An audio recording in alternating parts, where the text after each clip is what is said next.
MLA citations are something you need to learn in English 101. So I think I have given you just about everything that you need on this slide presentation to be able to understand them. First off, you can only use approved sources for your research paper or any paper that you are doing for my class, or any other class for that matter. You can use .edu or .gov, and you also may use a .com if it's also in print, like NewYorkTimes.com or other similar sources. Don't use Wikipedia, because people can go in and change it, and it's just not really a good source.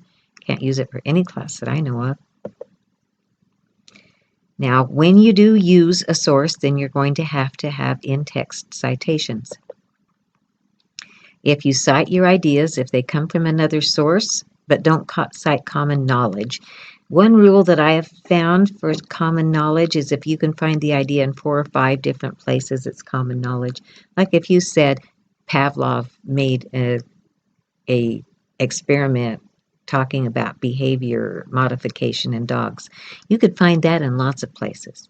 Or if you said something like Trump is the President of the United States, that's common knowledge. You don't have to cite it. If you do cite, there has to be 3 things in the in-text citation: the quotation or paraphrase, the first word in the works cited entry, which is called a signal phrase. Notice that I didn't say the author's last name. This is because sometimes there is no author listed, and you would use the shortened version of the title, beginning with the word by which the title is alphabetized in the works cited list. Some of these words are actually plagiarized from your text. I'm not sure if I was supposed to cite them, but I didn't.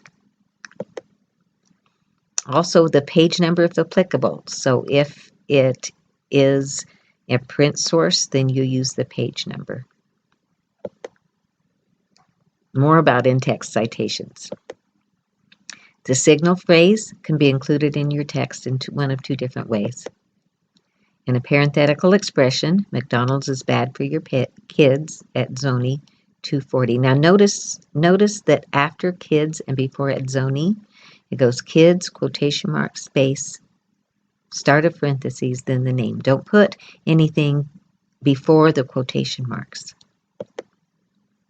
Or at Zoni asserts, McDonald's is bad for your kids. Again, nothing before the quotation marks.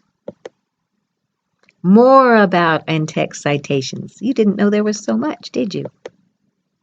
There are some other things you should remember.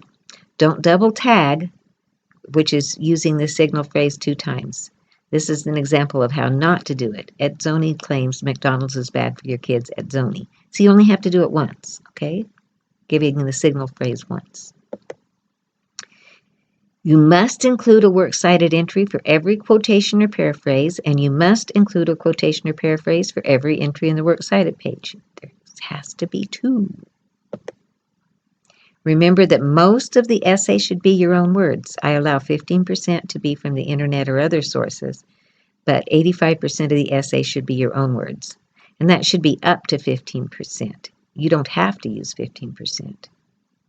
But that's the most you can use without points being taken off your essay. More about in-text citations.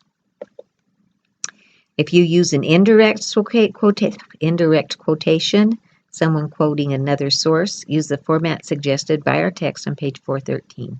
And this is an example. So you'd use the words quoted in whenever you say the original source. The Ian Forster is the one who you say is doing it, and that's the person that is going to be in the works cited page. And then trilling is where Forster got it. You can find all these rules and so much more on pages 509 to 514 in our textbook. Block quotations. 5 or more typed lines. Indent the quotation 10 spaces from the left margin, but keeps the same on the right.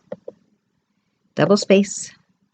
Don't use quotation marks because you're already showing us it is a quotation by doing the block format.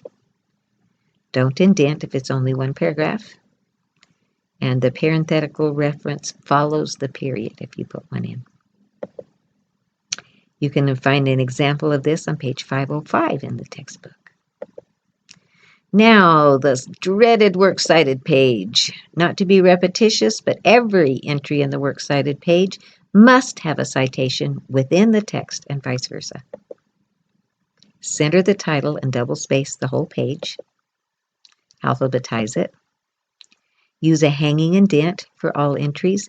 This means the second and subsequent lines are indented 5 spaces. You can do this by going to the end of the first line and hitting Enter and then Tab, and it'll do it for you. Abbreviate the names of University Press, UP. For all other types of publisher, write out the word publishers. See pages 514 to 526 for examples of most entries. You can also go to al@purdue.edu and find lots and lots of examples there too. Okay, now there's special kinds of things you need to think of, and that's the works cited entries from BBC databases. If you use the citation tool in our databases, be sure you do the hanging indent because it won't do that for you. Be sure you italicize the names of magazines or books. It doesn't do that either. Check your entry with the example on page 520 for a database to make sure that you've got everything just the same as it says in the text. And then if you go for an online source, include the date of publication or update, include the URL. And see the example on page 525 for how to do an online source. And that is it. I am going to allow you to retake your test, your MLA test, after you look at this if you want to. But anyway,